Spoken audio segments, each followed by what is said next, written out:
songs, let me tell you about a friend. It's Craig LeBlanc, where the good times never end. Talking Parks and Rec, it's a show you gotta know. Welcome one and all to the Daily Parks and Rec Show. It's the Daily Parks and Rec Show. If you've got experience with software, I think you start to realize that, sure, it's a little bit of work to get that in. Having this data in one place, it just cuts down on, incorrect, I know you know, but it cuts down on so much back and forth, cuts down on so much guessing. It gives you so much more accountability. It allows you to play in a bigger fishbowl, having the ability to have that data at your fingertips. All right, we are live again. This is potentially, we're coming to the end of the IPRA Convention here. This is amazing. I've never been to this one. Is this your first time here to this convention? This is not. This is probably our 6th or 7th or maybe 8th. So yeah, this is like our home base. Both Mike and I grew up here. Yeah. So it's we're visiting old friends. It's pretty cool. It's nice to see everybody that I don't see on a day-to-day basis because we're not, in the Park District offices like we were. Yeah. So. Yeah. Well, Steve is one of the co-founders of Productive Parks, and they wrote a software that really helps facilities maintain and capture all the data. And basically, if you're in facilities maintenance, you really need to consider working with Productive Parks. But before we go too far, I wanted to thank our sponsors, which Productive Parks is one of them. Amilia, of course, is sponsoring us for the booth and everything. And then Outdoor Link is one of our primary sponsors. If you're looking to make your city a smart city, just like you have these smart homes that can basically turn everything off and on as you're coming in, the HVAC, the lighting. Well, imagine if your park system was the same way. You could turn off baseball field lights, splash pads, bathroom door locks with a flip of a cell phone app.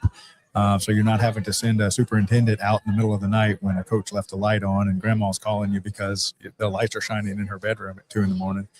So Outdoor Link makes it to where your entire city is connected. They do a great job at a fraction of the cost of any competitor. So Joby, why don't you go ahead and run that promo, and then we'll come back and start our conversation with Steve. In today's parks and recreation industry, communication, safety, and efficiency go hand in hand.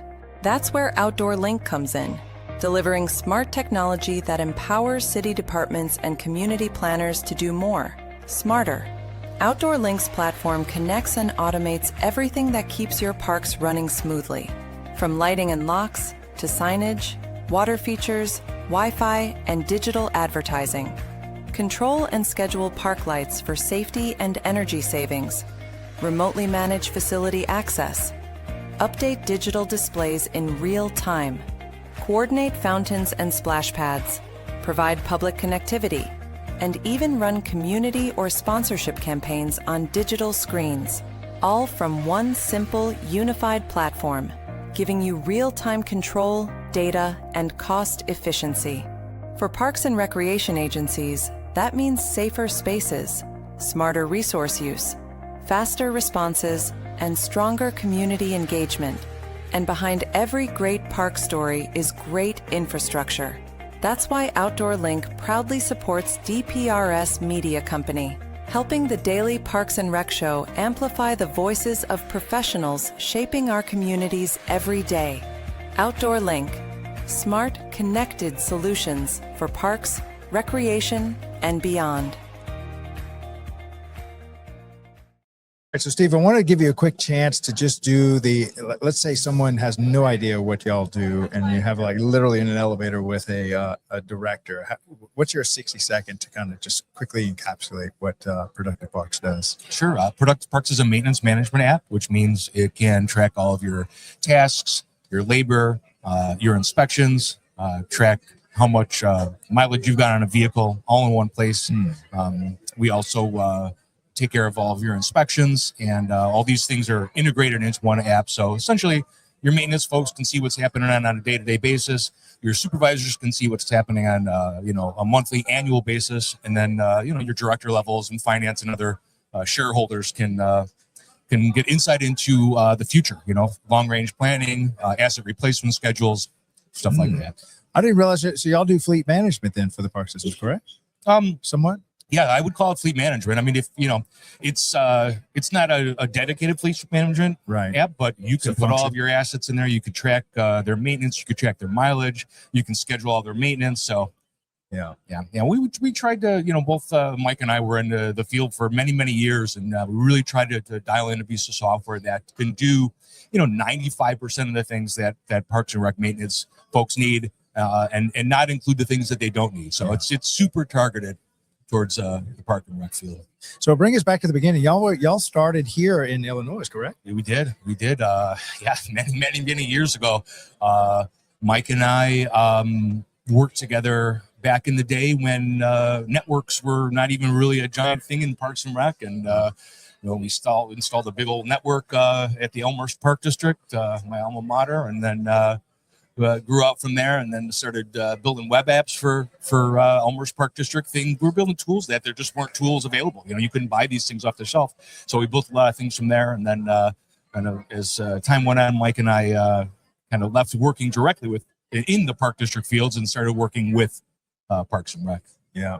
Now, didn't y'all have a few Park and Rec departments that kind of helped y'all in those early stages, getting feedback, saying what they needed? Yeah, absolutely. And we continue to do that to this day. I mean, at the end of the day, Mike and I and the rest of our staff, we're not the people that are using the software every day. So the input that we get from the maintenance teams and finance, it's super important to us. Tons of our features have been implemented directly from them. But we started, Nate over at Franklin Park was a really big help to us because we can work directly with the maintenance folks and say, hey, how do you like this? What does this do that you like? What doesn't it do? What does it do that you don't like? So it's part of our philosophy, definitely, to solicit input directly from people. And people are probably getting a little sick of hearing us ask it, but I'm always asking our customers what suggestions they have, what comments they have, what problems they have. So yeah. And I think a lot of people don't realize that maintaining facilities or facilities maintenance out of Parks and Rec is easily half of the manpower and the revenue goes into just maintaining this massive real estate portfolio in every city in America. And so y'all really facilitate helping these facilities maintenance crews manage the entire portfolio, right? Yeah, it's an interesting kind of scenario that you're in. If you've got experience with software, I think you start to realize that, sure, it's a little bit of work to get that in, but having this data in one place, it just cuts down on, incorrect, I know but it cuts down on so much back and forth, cuts down on so much guessing. It gives you so much more accountability. It allows you to play in a bigger fishbowl, having the ability to have that data at your fingertips. All right, so let's talk about the older system. Imagine you have like paper and cell phones and you're sending your crews out. And so what did that system look like? And then how does your system work as a replacement? Sure. Well, I think everyone knows what it's like when you've got paper and pen and, some of it literally can get eaten by a dog. So, I mean, that's absolutely one of the factors that drives a lot of people to get software. They're kind of tired of having the inconsistency. So, as you can kind of guess, if you've got everything on a cell phone that you can pull up, everyone's got instant access to it. You guys out in the field, I mean, one of the things that some of our departments are doing is they're skipping that morning meeting where guys come into the office and they're going to sit down for 50 minutes, get handed their piece of paper. It's like, nah, I'm going to send you your tasks on your phone, and don't even bother coming to the office. You can go straight, if they've got a vehicle, you can go straight to the job site, get your job done. So,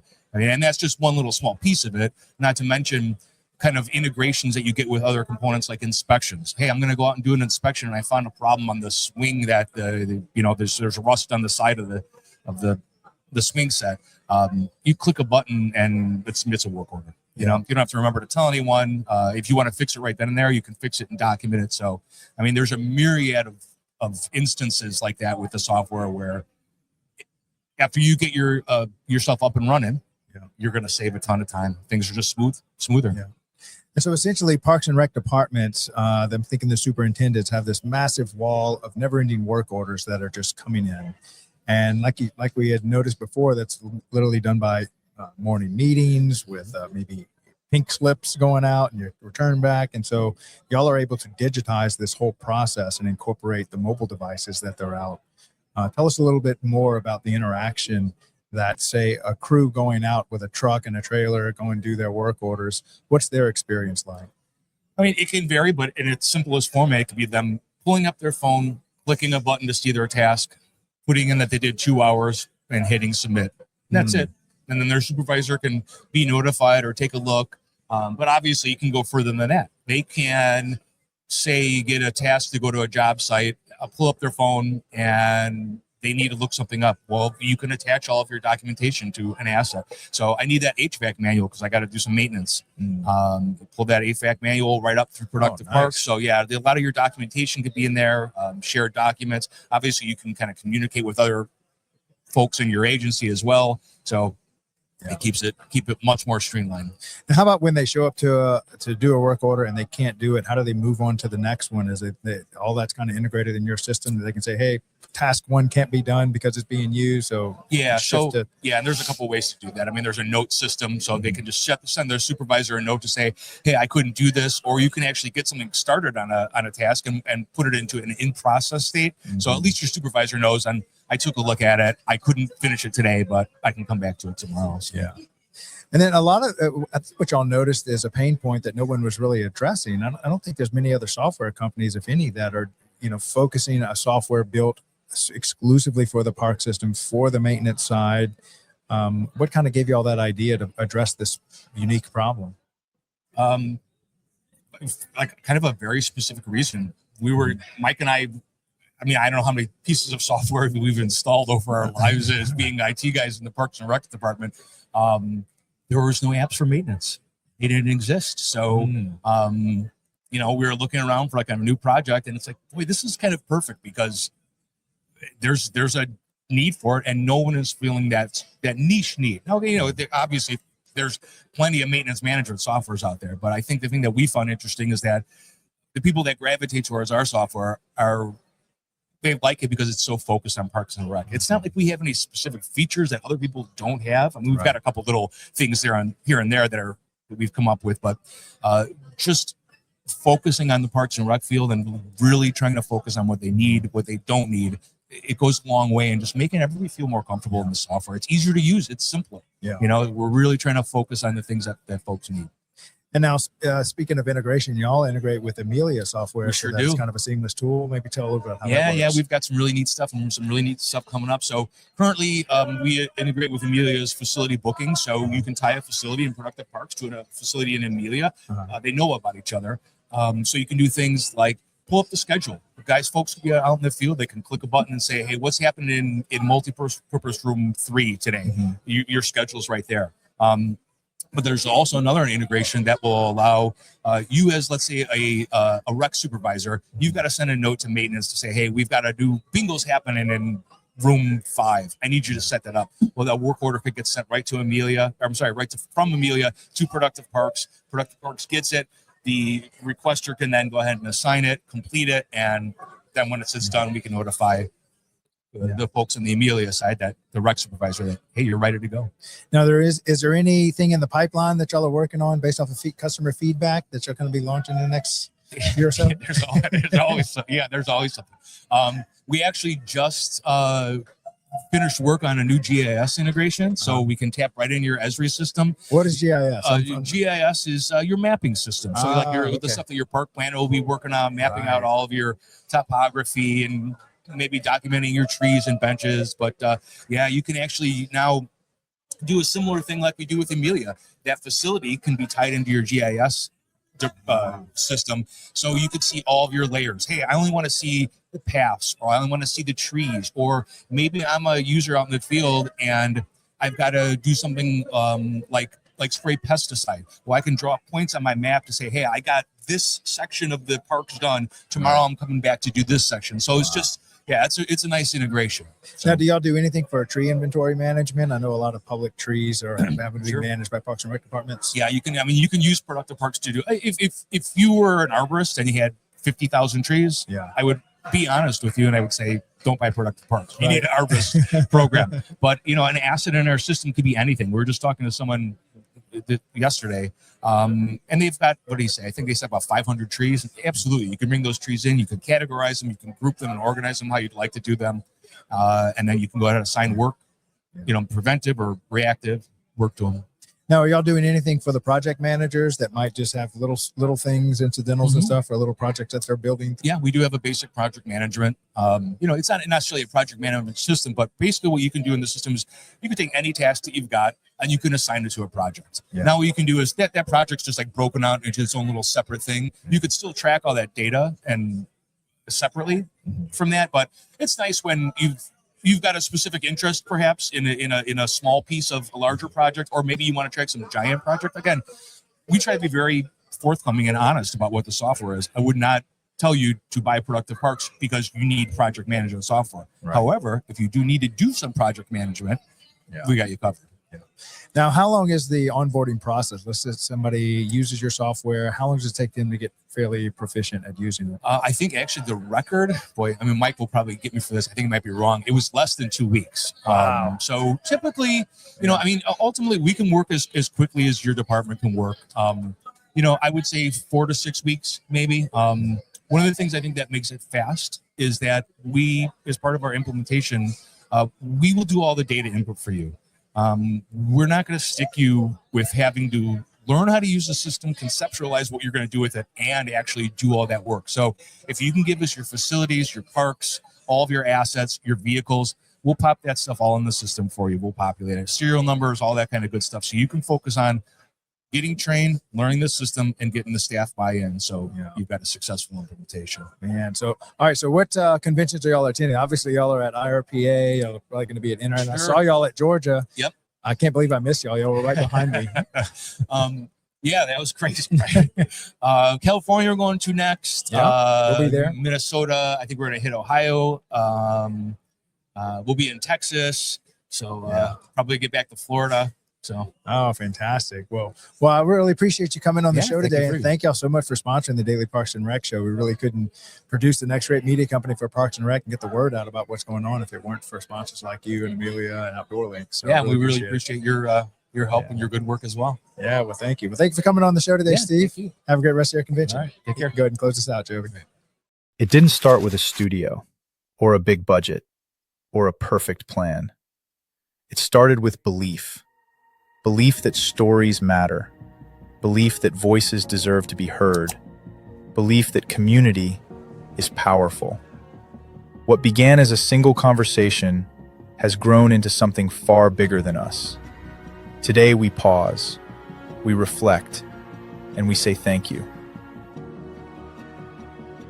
To our guests, thank you for showing up, for being honest, for trusting us with your stories, and letting the world hear them. To our partners and sponsors, thank you for standing with us when the vision was still taking shape. Your belief gave this network its foundation. And to our audience, the ones who listened, who watched, who shared, who believed. You didn't just support DPRS Media Network, you built it. This past year changed everything. We grew our shows, we raised our standards, we reached new communities,